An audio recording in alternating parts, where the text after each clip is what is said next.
Radio Philippines Network Incorporated, DXKO. 13.68 sa dial sa inyong radyo. RPN DXKO, ang Radyo Ronda dili sa Dakbayan sa Cagayan de Oro. Sibiyahan na may galaon sa katawan, andam na serbisyo sa tanan. Ang RPN DXKO Radyo Ronda sakop sa KBP, kapisanan ng mga broadcaster ng Pilipinas.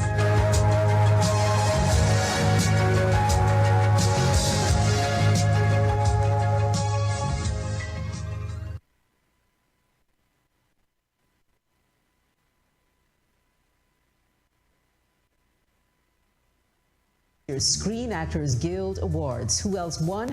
The list later on in the show.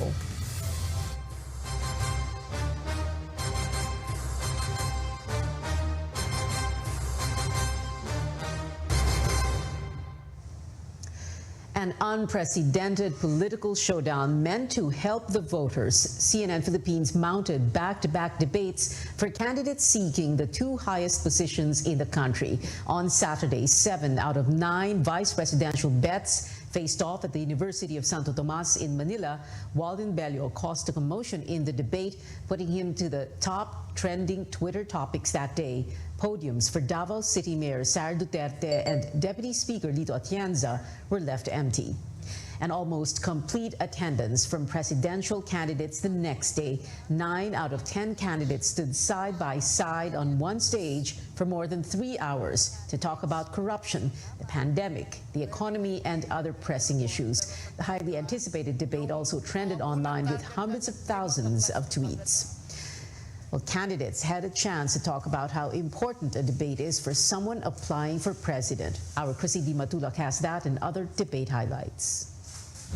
For the first time since the campaign period began, presidential candidates, all but one, finally came face-to-face to answer the country's most pressing issues. 9 candidates were present during Sunday's debate. But why are debates important? According to the candidates, debates serve as their job applications to the public. Number one ingredient din ng leadership, aside from character, is you show up in the most difficult times. Pag hindi ka mag-show up in the most difficult times, hindi ka leader. Gusto mo naman ba mag-hire ng isang empleyado na hindi mo nakausap, hindi mo nakita, hindi mo nalaman kung anong karanasan, anong magagawa para sa iyong kumpanya? Former Senator Bongbong Marcos was unable to attend due to prior commitments. Despite this, his podium was still left on stage. On other issues, Manila Mayor Isko Moreno expounded on the unreturned 50 million pesos campaign funds for his 2016 senatorial bid. He even showed a copy of receipt from the BIR. Hindi ako nagsoli ng binigay sa akin tulong sa kampanya na sobra, ngunit dinupad ko ang aking tungkulin bilang mamamayan na magbayad ng buwis. That's why wala akong moral ascendancy to answer the question in favor.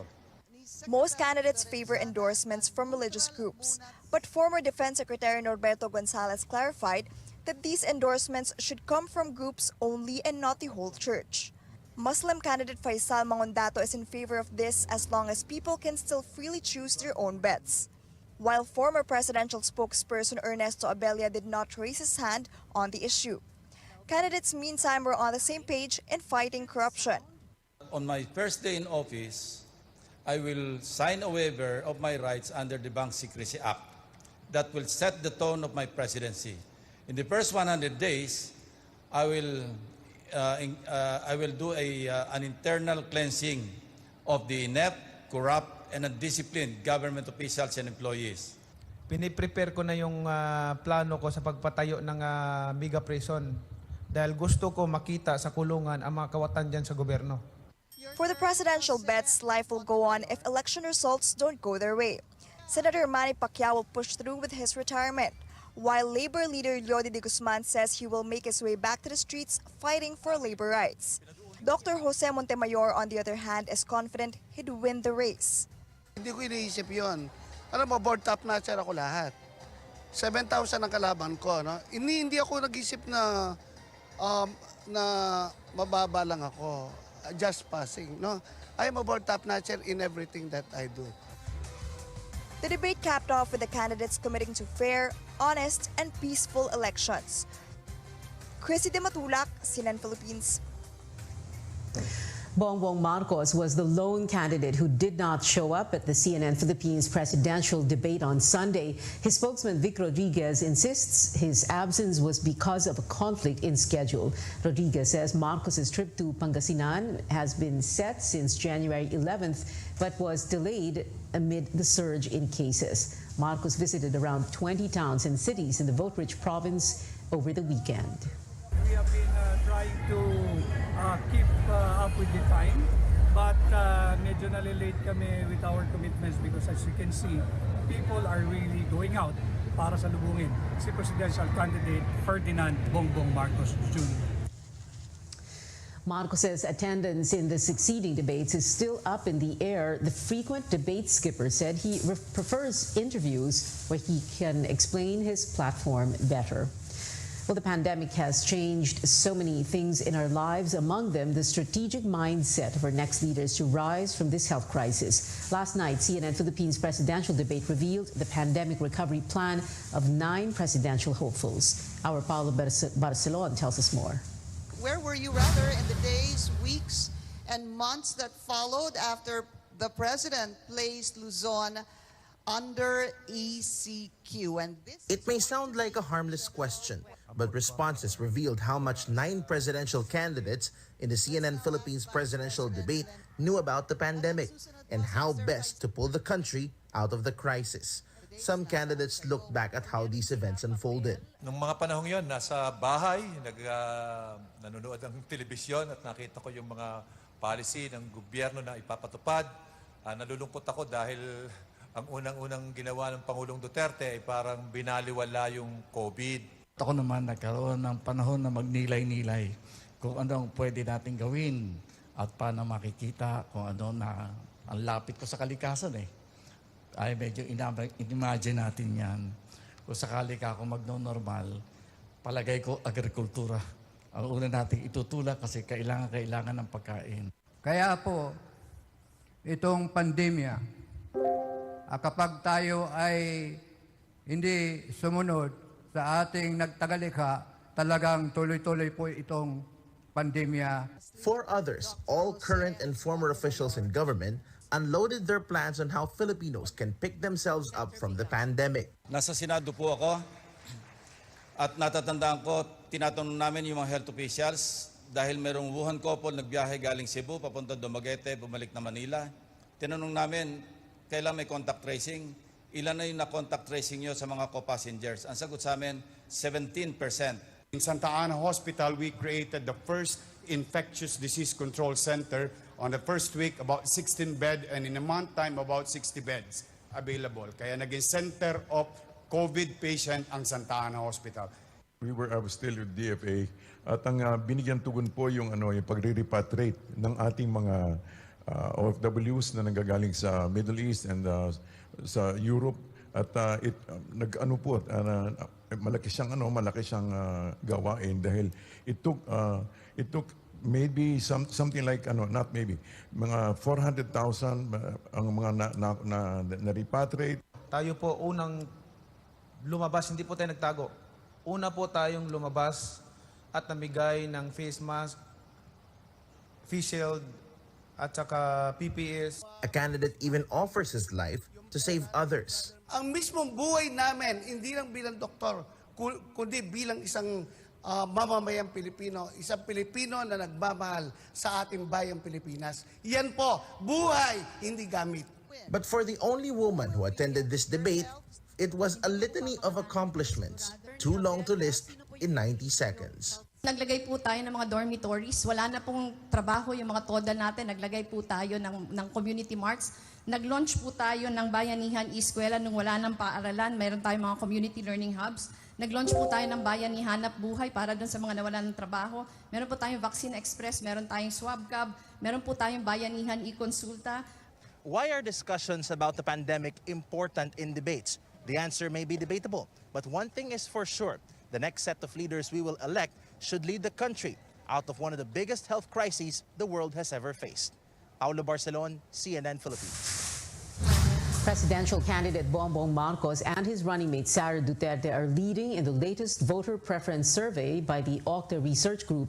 The study, which was conducted from February 12 to 17, showed 55% of voters want Marcos to become the country's next president. He has a wide lead over Vice President Leni Robredo, who was at second place with 15%. Close behind, Manila Mayor Isko Moreno, 11%, Manny Pacquiao, 10%, Ping Lacson, 3%, while the other candidates got a score of 0. For Marcos's team, Okta's survey shows that his direct way of communicating with people on the ground is working. Lacson says he is unbothered by the survey and that the real test will be on election day itself. He also brought up Marcos's absence in the CNN Philippines debate. Kung papaniwalaan natin yung resulta ng mga survey, lahat kami nakatayo doon kagabi, talo. Yung wala doon ang panalo. Over to the vice presidential survey, Duterte got a score of 43%, while the second placer, Senate President Tito Soto, got 33%. Following behind, Kiko Pangilinan, Doc Willie Ong, Lito Atienza, and Carlos Serapio, while other candidates got a score of 0. Okta conducted the survey through the face-to-face interviews with 1,200 respondents. It has a 3% error margin.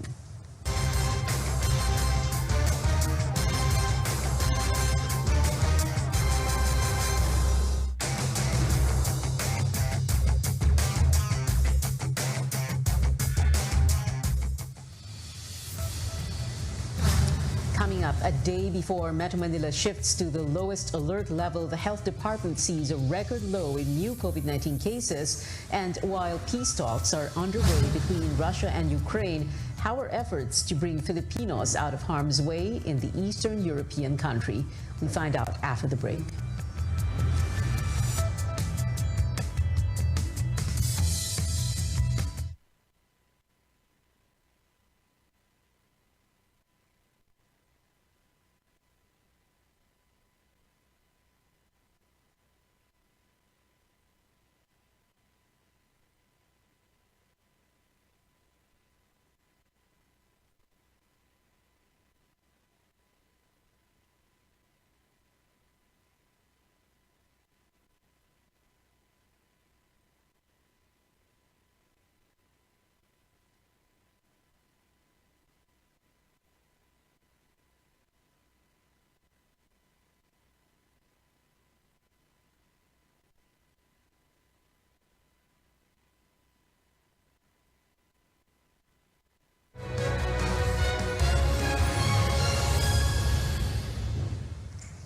Welcome back to Newsnight, where we go above and beyond the headlines. The country logs fewer than 1,000 new cases for the first time this year.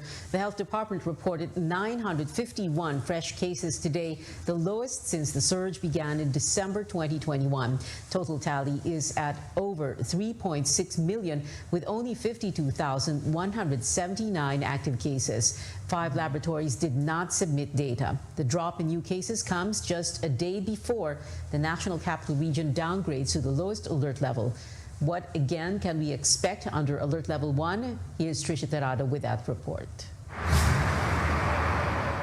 With the capital region's shift to Alert Level 1, establishments and workplaces and public transportation may now return to their full operation.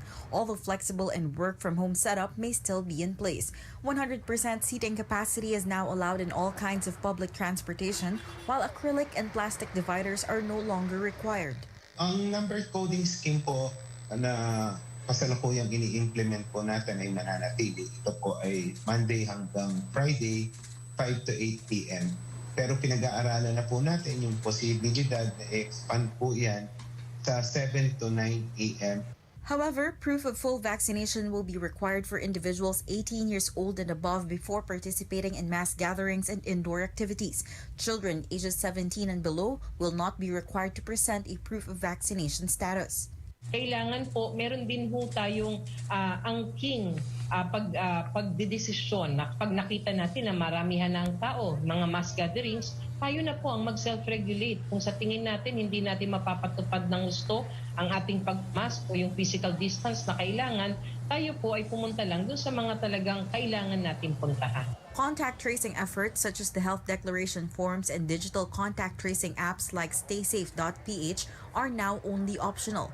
Asymptomatic close contacts are required to isolate immediately and will only be tested once symptoms show up. RT-PCR testing will be prioritized for healthcare workers, senior citizens, and persons with comorbidities. Establishments are also no longer required to have isolation facilities.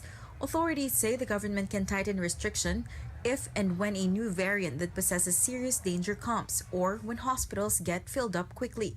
Hindi pa ho tapos ang pandemya. Hindi pa rin po tayo dumarating dun sa sinasabi nating endemic state na andito po ngayon tayo sa level ng ating sitwasyon kung saan we are transitioning dito po sa gusto nating marating na new normal. Makikita po natin dun sa guidelines na yan na ang number one rule po ay hindi dapat tanggalin ang mask. No? Constant po yan. Make sure na lagi tayong nakamask. Malacanang says the current de-escalation of alert level in several areas is poised to drum up 9.4 billion pesos worth in economic activity per week and will lead to 170,000 jobs in the next 3 months. Trisha Terada, CNN Philippines. In global headlines, a Ukrainian delegation agreeing to peace talks with Russia after days of fighting between their troops. Ukraine demands a, quote, immediate ceasefire and withdrawal of Russian troops during the meeting at the border with Belarus. It says Russian forces have slowed their offensive but are still pushing forward. Russian President Vladimir Putin has ordered his country's nuclear deterrence forces on high alert. Philippine authorities also keeping the guard up as they facilitate the repatriation of Filipinos in Ukraine. Tristan Nadalo has that report. Efforts to evacuate Filipinos wanting to leave Ukraine continue amid the Russian invasion. Over the weekend, 13 Filipinos from the Eastern European country managed to cross the Poland border via a 5-hour trip. Foreign Affairs Secretary Teddy Boy Locsin Jr. personally welcomed them upon their arrival at the border. Locsin adds that the said embassies are working double time to bring Filipinos to safety. It was also very emotional kasi alam po nyo yung pagbabagtasin mo talaga yung border, 20 kilometers po yung pila ng mga sasakyan. Yan pong pinapakita nyo, ano na yun, nakakross na po talaga sila. The 13 Filipinos in Poland need to undergo their RT-PCR test before flying back to Manila. They were also given $200 cash assistance plus psychosocial assistance for possible war shock effect. The DFA adds some Filipinos still prefer not to go home. Ayaw nila magpa-repatriate. They just want to wait it out and wait and see. So what we're trying to do is to be in constant contact with the Filipinos who choose to stay and at least know where they are, and also at the same time give them assistance or care packages. Ukrainian ambassador to the Philippines and Malaysia, Alexander Nechitailo, says the situation in Ukraine is fluid. The dynamics on the field is changing. The morale of our troops is very high. The Russian troops been demoralized. There is a major diplomatic effort on the way now. Yesterday, our President Zelensky spoke to President Lukashenko from Belarus, and we expect the negotiation to take place between Ukraine and Russia on the border between Ukraine and Belarus in the coming hours this morning. So we believe these few hours will be decisive in which direction the events will develop further. The Ukrainian ambassador urges Filipinos to join the call to make Russia accountable for the crisis. What is happening now in Ukraine is not about Ukraine or Russia anymore. Nobody can stay indifferent. Nobody can say, it's far, it's in Europe, we don't care about that. Everybody have to care because this is the cause for the world peace. And I believe Filipinos and all other free-loving nations have to speak up. Ukraine has filed a complaint against Russia at The Hague over its actions and following the orders of leader Vladimir Putin to place Russia's nuclear deterrent forces on high alert. Tristan Nodalo, CNN Philippines.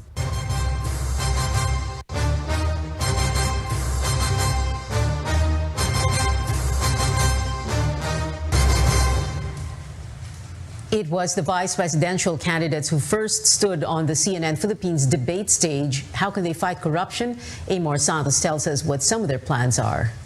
The report. Senator Kiko Pangilinan vows he will ensure justice is served in the Pharmaly controversy if he's elected vice president. He says he will not interfere with the judiciary and will push for reforms and additional funding for the courts. Yan ang hirap sa ating sistema ng katarungan, mabagal. Kaya dapat din mamodernisa ang ating justice system. According to the partial report of the Senate Blue Ribbon Committee, the panel recommends charges against President Rodrigo Duterte over the allegedly anomalous supply deals with Pharmally Pharmaceutical Corporation. After the debate, Senate President Tito Sotto tells CNN Philippines he has so far not seen any evidence pinning down the chief executive. Duque and the rest, definitely. The president, I have not read it. In the hearings, it did not come out. For pro-life advocate Rizalito David, only the renewal of faith and morals can end corruption. Dahil nagkukulang tayo sa pag-ibig, ibalik natin ang gobyerno kay Kristo. Economist Manny Lopez calls for a new system. We have this e-governance system that could address specific loopholes in the public financial system. On the issue of political dynasties, former Akbayan party list representative Walden Bello appealed to the public not to vote candidates from ruling families. Presidential bet Bongbong Marcos and his running mate Davao City Mayor Sara Duterte. The South and the North raw will get together to eat up the Philippines. The task is up to our voters. Do not elect these dynastic cliques. For Dr. Willie Ong, if the country can't ban political dynasties, then draw a line at least. Baka pwede may gap muna, may isang term para at least hindi gamitin yung resources nung nahalal, tsaka may limit lang yung dami ng kamag-anak na po pwede. Siguro 2 o 3. Amor Santos, CNN Philippines. While 9 presidential bets were facing off inside the University of Santo Tomas during the CNN Philippines debate, there was another battle among their supporters outside. Paige Javier gives us a look. Cheers, jeers, and loud music filled the Pitan Street in Manila on Sunday afternoon. It felt like there was a basketball game or boxing match. But there was no sporting event, only people watching the CNN Philippines presidential debate. In particular, supporters of Manny Pacquiao, Leni Robredo, and Isko Moreno watched on an LED screen along the Pitan Street set up by a pro-Pacquiao group. Every time their candidate answered, the crowd went wild. But things took a turn when the feed stopped twice while Robredo was answering. Pacquiao supporters could not explain what happened, while some claim it was a technical glitch. But instead of demanding answers, Robredo's kakampinks opted to move away from the pack. Actually, nakakagulat nga na nangyari yun. Especially, hindi lang naman kami nakikinig. May iba't ibang supporters, di ba? Wala silang sinabi naman. So, we really don't know if it's intentional. Gusto lang din namin na mag-keep space para hindi na rin mag-cause ng any further commotion. Earlier, supporters gathered in the Pitan to cheer for their bets. Police were quick to respond since they already expected the crowds. Musunod naman sila at kahit na sila ay magkakatabi-tabi at may iba't ibang presidential bets na sinusuportahan sila, sila naman ay hindi nag-aaway. At the end of the day, it's all about being a good sport for most supporters. Sa ating pong piniling kandidato at mga supporters, naniniwala po ako na hindi po yan magkakaroon ng gulo, magkakaroon po ng patas, ng pagpapaliwanag. Oriented naman po kami, hindi po kami nagkukos ng anumang gulo, no? At kami po ay nandito para suportahan ng aming mahal na senador, Manny Pacquiao. Mas magandang walang away kasi tayo naman bilang supporter, ang amin lang gumawa ng tama at mabuti. Pare-pares lang tayong mga tao. And just like in sports, the cheers, the heckling, the noise, and the chants are all part of the spectacle. Paige Javier, CNN Philippines. Netizens had plenty to say about the candidates' platforms and views. As discussed in yesterday's CNN Philippines presidential debate, a number of netizens wondered about Manila Mayor Isko Moreno's stance on the Ukraine-Russia conflict, criticizing the candidate for choosing to be neutral in a time of moral crisis. Some presidential bet's views on certain issues received praises, with some applauding their support for same-sex civil unions. But several netizens also expressing that those running should go further and vow to legalize legalize same-sex marriage. The absence of one candidate became the talk of netizens, with this individual emphasizing admiration for Faisal Mangundato for having the courage to show up. 9 of the 10 presidential hopefuls were present at the debate. Former Senator Bongbong Marcos was not able to attend as he chose to campaign in Pangasinan. Did you miss the CNN Philippines presidential and vice presidential debates? Catch the replays of the presidential debate tonight at 10 o'clock, Saturday at 10 a.m., and Sunday at 7 p.m. The replay of the vice presidential debate will be on Saturday, 7 p.m.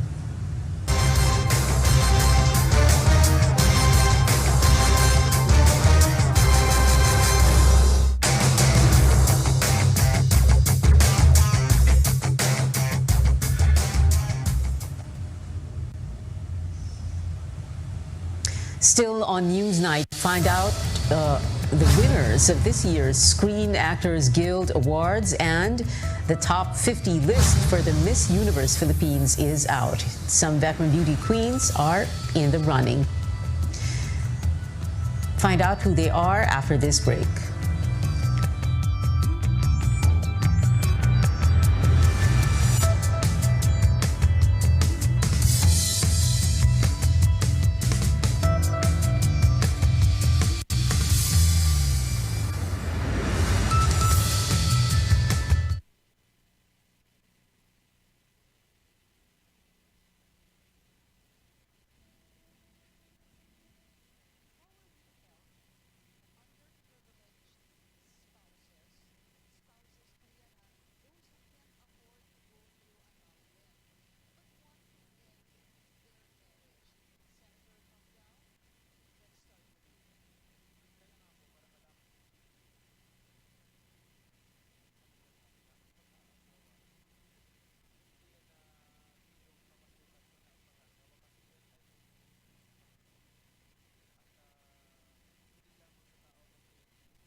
Welcome back to CNN Philippines. A bitter end to the first assignment of Gilas for the year. The national men's basketball team closed out this month's window of the FIBA World Cup qualifiers last night with a loss to New Zealand, 88-63.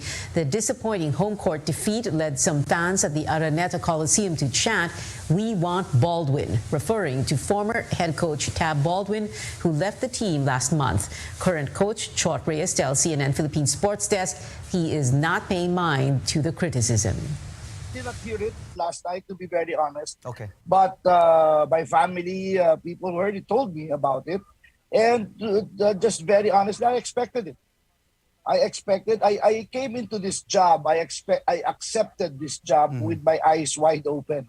I knew I was going to get widely bashed and criticized and hated upon, and I still took it nonetheless, because that's never going to get in the way of my service to my country. Gilas is already through to the 2023 World Cup regardless of the results, since the Philippines is one of the host countries. Now, from the hard court to the pageant stage, the top 50 list for Miss Universe Philippines is out. Among the candidates are experienced beauty queens, with the likes of Miss World 2019 top 12 finalist Michelle D, Miss Earth 2018 finalist Celeste Cortez, third runner-up of Miss Universe Philippines 2020, Pauline Amelinx, and fifth runner-up of the 2019 Reina Hispano-Americana, Maria Catrina Legado. You can view the full list of candidates on cnnphilippines.com. Last year, only the top 30 delegates competed on finals night. The 2022 Miss Universe Philippines coronation is set for April 20. Now let's take a look at some of the big winners at this year's Screen Actors Guild Awards. Record-breaking Netflix hit hit, Squid Game bagged major trophies. Jung Ho-yeon, who made her acting debut on the show, took outstanding performance by a female actor in a drama series. The K-drama also won 3 of its 4 nominations and is the first non-English series to ever be nominated for a SAG Award.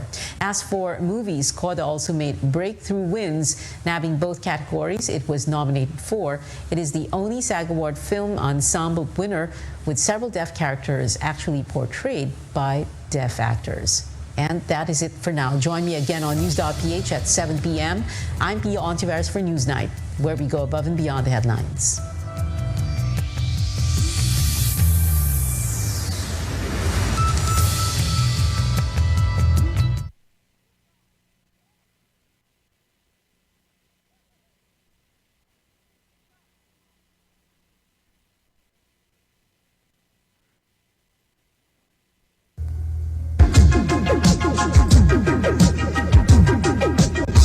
RPN, Radio Philippines Network Incorporated, DXKO.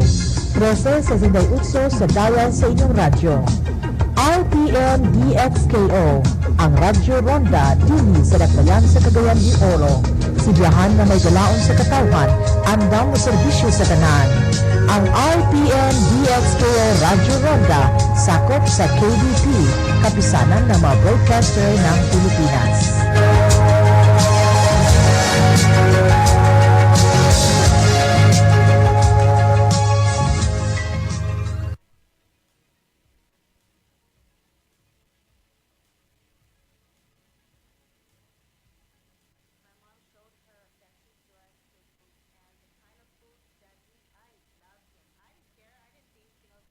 Gusto niyo ba pagbabago?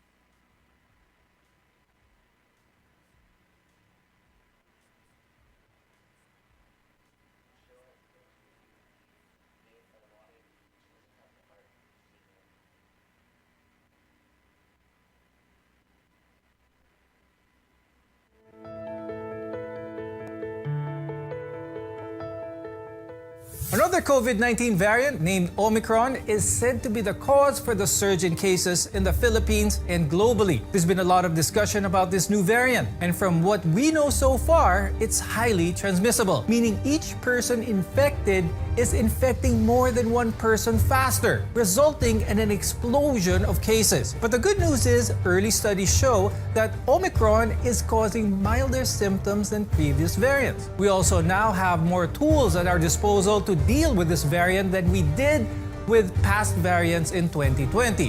Today, we'll talk to experts who will give us a guide to this new variant and what we can do to protect ourselves as well as others. I'm Dr. Freddy Gomez. Our goal here on the program is to help you better understand the care you need and deserve.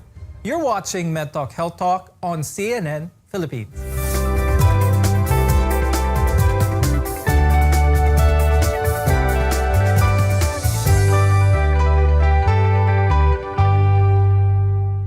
COVID-19 infections in the country have risen at an unprecedented rate with a very high positivity, way above the World Health Organization's 5% benchmark.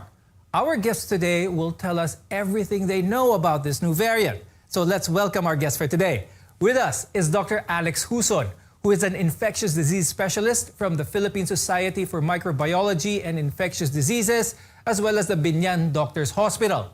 Also joining us is Dr. Ana Gia Limpoco, who is a family medicine specialist at Manila Doctors Hospital and the Philippine General Hospital. First identified in South Africa in November, the Omicron variant has surged around the world faster than any previous known variant. Now, Omicron spreads more easily than others, as studies show, but the current severity of illness and death associated with it is still, for the most part, unclear. Dr. Alex, I'll start with you. Why does Omicron spread faster than other variants like the Delta variant? The Omicron variant has many mutations in the viral genetic makeup. So, marami siyang mga mutations that makes it more transmissible. So, it can infect more than the usual or the native COVID virus that we knew. And these mutations usually gives the property of the virus to escape the immune system, meaning hindi siya nadidetect agad ng immune system, therefore causing reinfection of those previously infected and those who already received COVID vaccinations. What do we know so far about the severity of Omicron? Kapag ibig sabihin ba mas maraming mutations ang Omicron kumpara sa Delta, ay mas delikado ito. Kumaga, a lot of people are thinking, mas malaki ba ang pangil ng Omicron variant? We already have some experiences from the South Africa and many European countries about Omicron variant. So, and almost the same experience that they have, we are also experiencing now. Based on the latest statistics, yung mga cases ng Omicron, madami lang siya talaga kasi very transmissible compared from previous variants. Pero yung mga nakakaroon ng severe and critical disease ay much more less compared doon sa mga ibang variants like Delta. Now, a number of Omicron cases are obviously already present here in the country. Pero how is this driving the spike in infections, Dr. Alex? It's very transmissible, way beyond the transmissibility property of the previous variant. So what the impact of this variant is that many people get sick. And since this is rather new, unlike for example, we have the flu in the past, COVID instill quarantine and isolation. It really affects the normal daily behavior like work. And also, if we have a lot of cases, even though it's mild, they all go to the hospital and they try to consult because they need consultation. So kung sobrang dami, kahit di naman siya talagang mild, it can still affect the daily hospital operations. Since the beginning of 2022, cases of COVID-19 have risen sharply.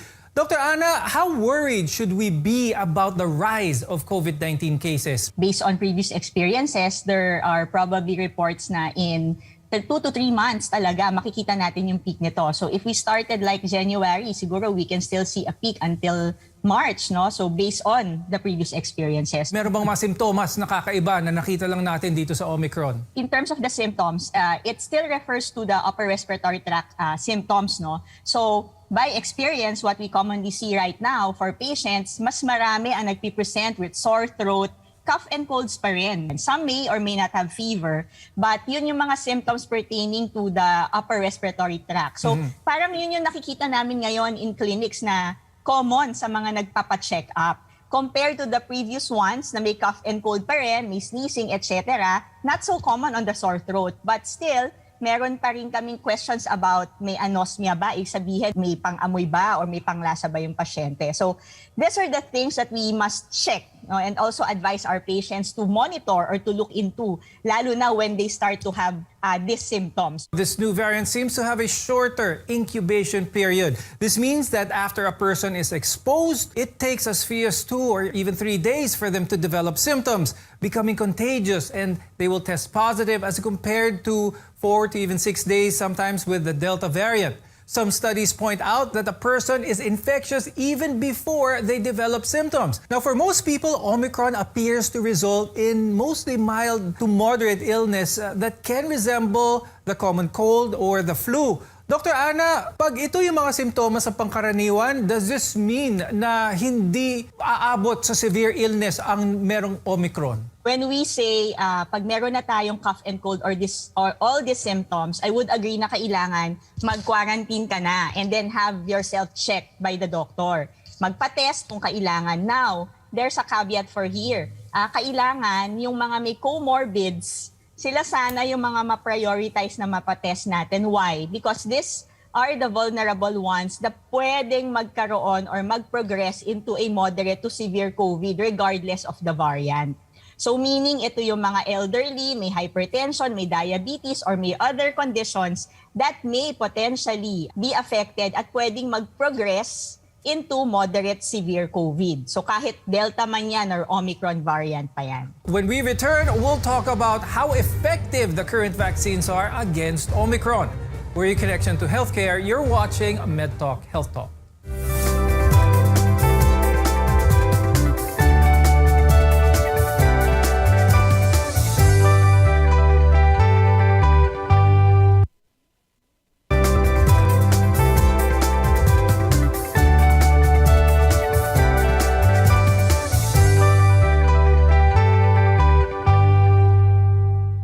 With a sharp rise in cases, one of the most important questions today is, do the current vaccines work against the Omicron variant?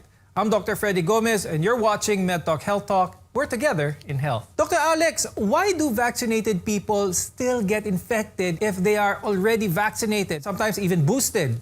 Nagkakasakit pa rin. Isang sinasabi na possible reason is that the idea of immune escape, meaning this Omicron variant na nagkatago sila doon sa immune system. Meaning, kahit na nabakunahan na, meron pa rin chances na yung mga antibodies na na-produce ay hindi ma-detect agad yung Omicron variant. So, yun yung nagiging dahilan why those people na fully vaccinated, others are even already boosted, no?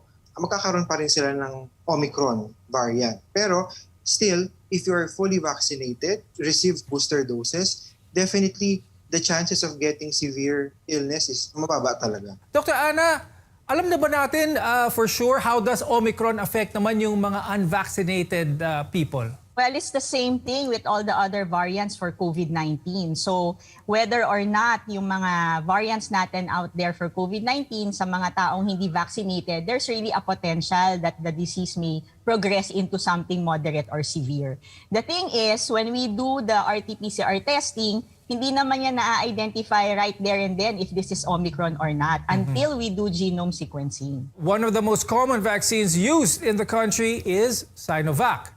Dr. Alex, is it effective ang Sinovac against Omicron?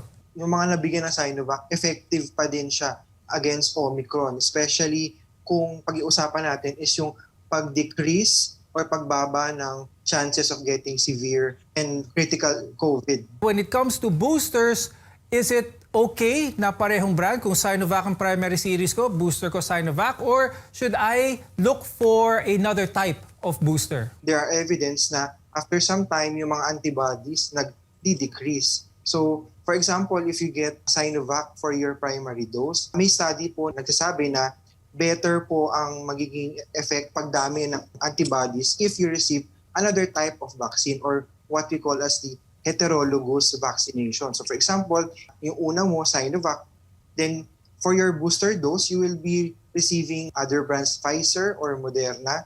Mas maganda po yung boosting. What can you say about those who are, hindi natin maiwasan yun, medyo takot because they received a certain brand of vaccines and they're really out there to probably get another series of 2 doses. What can you suggest with this? That will be a case-to-case basis then.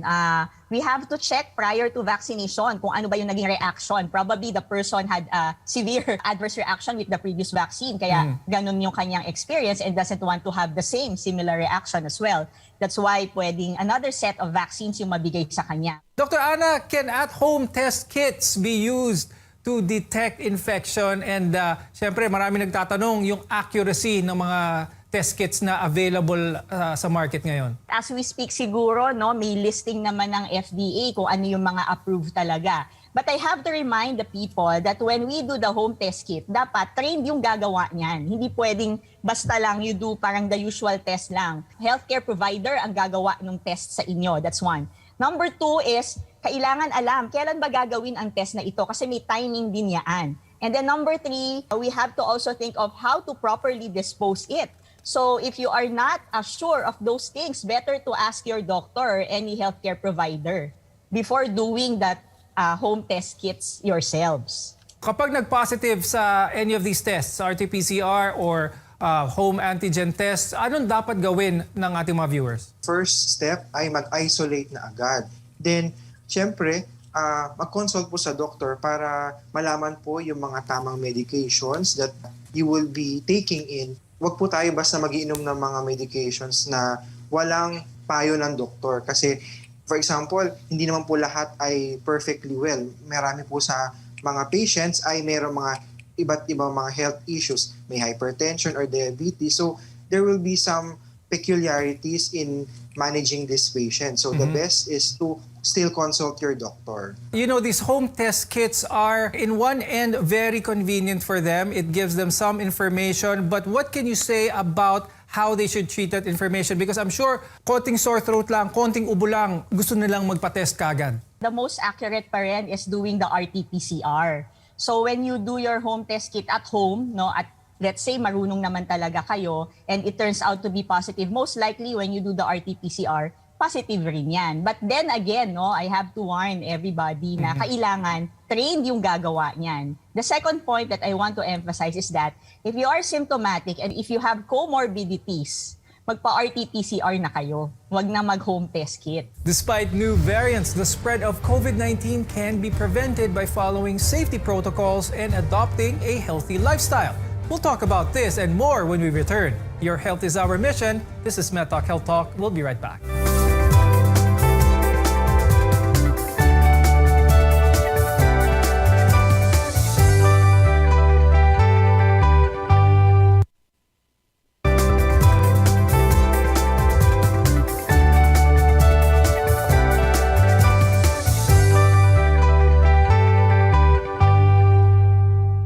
COVID-19 is still here, which is why knowing and following safety protocols is still a must.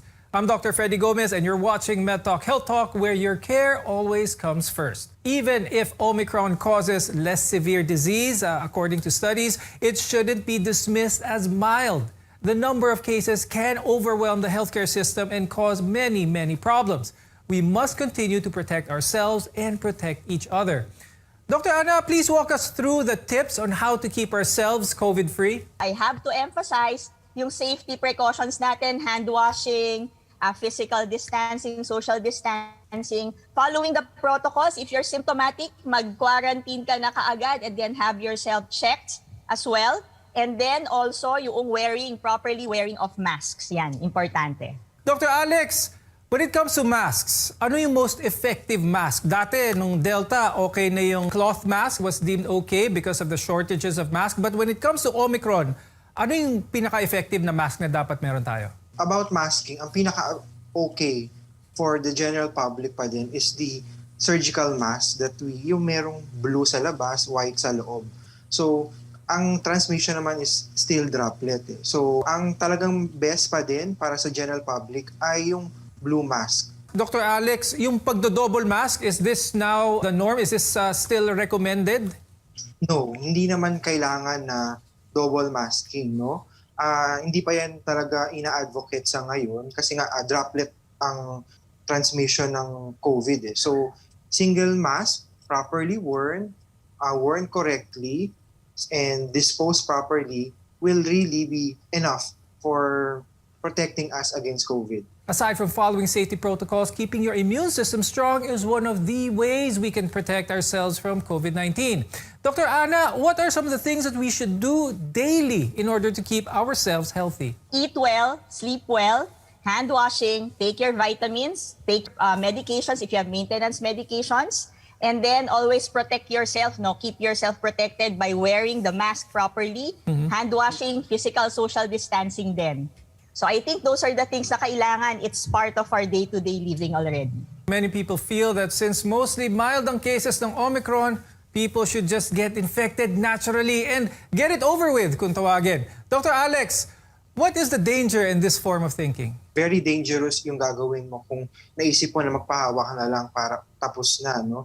Number one, if we do this, especially among the unvaccinated, yung new variant pwede pa rin mag-develop. Pwede ikaw yung maging next na incubation person kung saan pwede magkaroon ng bagong variant ng COVID, no? So, another one is that still Delta variant is still here. So, one cannot choose which variant they can get infected with. So, kung Omicron tapos mild, okay, better, thanks God. Pero kung Delta, matsyempuhan ka, then mag-develop ka ng severe disease, then yun, pwede mo ikamatay talaga. Now, Dr. Ana, here's a question that I'm sure a lot may be experiencing now, and it has something to do with children being infected with COVID-19. So what are some advice that you can give for those parents who are negative pero yung anak nila positive? If there's a family member who has positive COVID, kailangan naka-isolate siya, but if you are living in the same household, lahat kayo, lalo na yung parents taking care of the children, pwedeng naka-mask naman yan. And then just observe proper hand washing, no?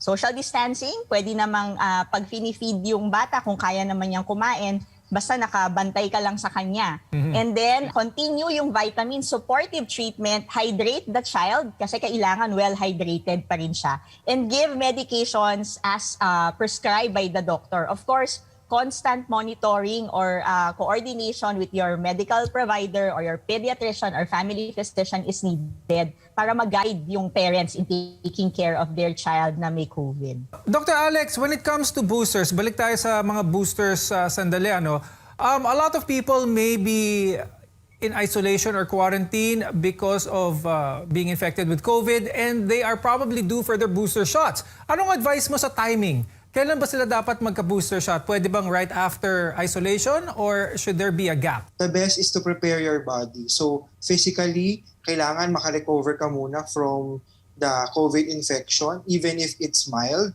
So after siguro 1 to 2 weeks that you're okay, then you're due for booster doses, then pwede na. Pero pag Doc Alex, pag asymptomatic naman yung positive siya, asymptomatic, natapos na yung isolation, pwede na ba siya magpa-booster dose right away after isolation? Kung asymptomatic naman at okay naman siya, pwede na po. Once okay na ang isolation. So this discussion was very helpful. Thank you, infectious disease specialist Dr. Alex Huson and family medicine specialist Dr. Ana Gia Limpoco. We continue to live in the age of COVID-19 and we may not totally eradicate it, but experts say that we'll see it move out of the pandemic phase into the endemic phase at some point, where its impact will come down to more manageable levels. But until this happens, let's keep doing our part in limiting the damage of this latest surge and protect ourselves and those around us. Stay safe, everyone. We want to be your partner for a lifetime of good health. I'm Dr. Freddy Gomez, and this is MedTalk Health Talk on CNN Philippines.